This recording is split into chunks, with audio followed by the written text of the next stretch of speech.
Welcome back, everybody. It's Chris Chavez of Phandroid.com. You're watching the Android Overload for Monday, February 11th, and these are your top Android news stories from the day. HTC M7 making headlines again. I feel like we've been talking about this phone practically every day since it's been leaked. In this latest leak, we're seeing a press shot or official render of the device, and it looks very much different from the more recent leaks that we've seen of the device in the wild. I hate to say it, but it looks semi-similar to an iPhone. If you're just looking at it from the front, you have two white bezels on the top and bottom, each of those with their own front-facing speakers. So if you turn it, in landscape mode and you're watching like a YouTube video, the sound is going to be coming at you in your ears. And why this isn't a design we've seen many years ago, I don't know. Actually, HTC did have a phone where it had a little flip out speaker and they faced you, and that seemed like it was going to be a trend, but for some reason it just, I don't know, it just never took off. Also leaked along with the phone were some actual images captured by the phone's crazy ultra pixel sensor. Now it kind of lines up with rumors because the shot is actually only 4 megapixels, which sounds a little bit weird, but don't freak out because again, this is just a test shot. And according to rumors, the phone's gonna have multiple 4 megapixel sensors stacked up on top of each other. And when combined, it should produce an image with resolution similar to, like 13 megapixels, but in super duper high quality. So honestly, I'm just sick of seeing leaks on this phone. I'm ready to have this guy announced. It shouldn't be too much longer. I think it's gonna be on Tuesday or Monday of next week. I'll be flying out on the 18th and I'll bring you guys everything I can on this phone because, as I said before, I'm super hyped. So one more week. You can now remotely access your Linux PC using an application for Android called Linux Blue Control. What's that you say? You don't have Linux? Moving on.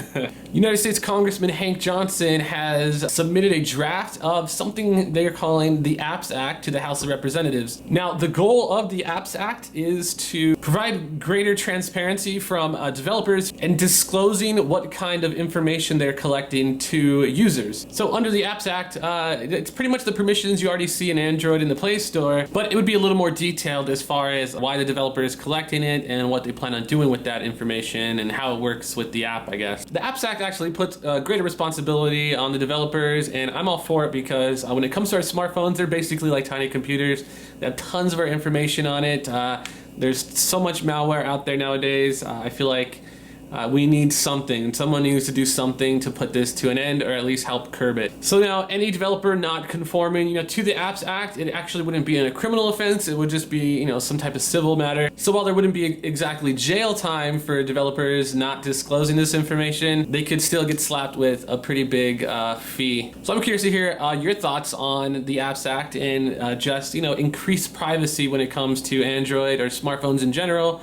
Do you think this is a good idea, or do you feel like, if we want privacy, we probably shouldn't have a smartphone to begin with? Just let me know your thoughts in the comments below. A Samsung branded wireless charging dock is, I guess, reaffirming rumors that the Galaxy S4 could come with wireless charging built right into it. This wireless charging station passed through the FCC where a few pictures were produced online. In one of the pictures, we actually see a Galaxy S3 laid on it. If you guys don't really remember, the Galaxy S3 was originally supposed to have an extra accessory. It was like a weird little pebble thing, and bonus, or I guess an extra battery cover that was compatible with wireless charging that you would snap into the back of the S3 and use it for wireless charging. For whatever reason, that never saw the light of day. And now this new Samsung branded wireless charging powered by the Key technology could be an upcoming accessory for the Galaxy S4. We'll have to wait and see, but if you have a Nexus 4 and you want to get your wireless charging on, it looks like the Nexus 4 wireless charging orb is now officially available from the Google Play Store for a fairly reasonable $60. Now there seems to be two camps regarding wireless charging. Either you love it or you hate it. You think it's dumb because you have to actually take your phone off and it's no longer charging while you're using it.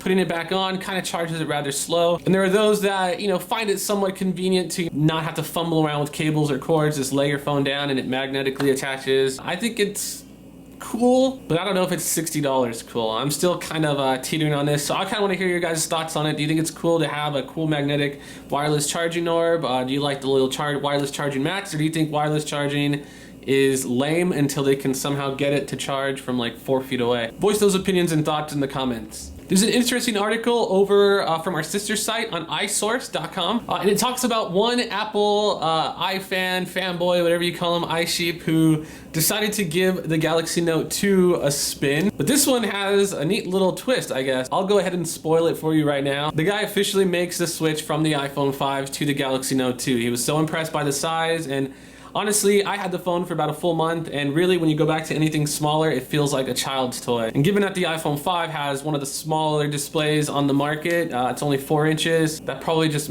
felt so minuscule after experiencing the Galaxy Note 2. Now with the Galaxy Note 2 was a little too much for me to handle. I'm curious to hear what your guys' opinions are as far as display size. What do you guys think is a perfect display size? Do you feel like as long as you can reach anything with your thumb, you're good? Or do you just like big ol' honking 6-inch phones, and doesn't matter if you have to use 2 hands to use it, all the more the merrier, the bigger the better? Let me know your guys' thoughts below.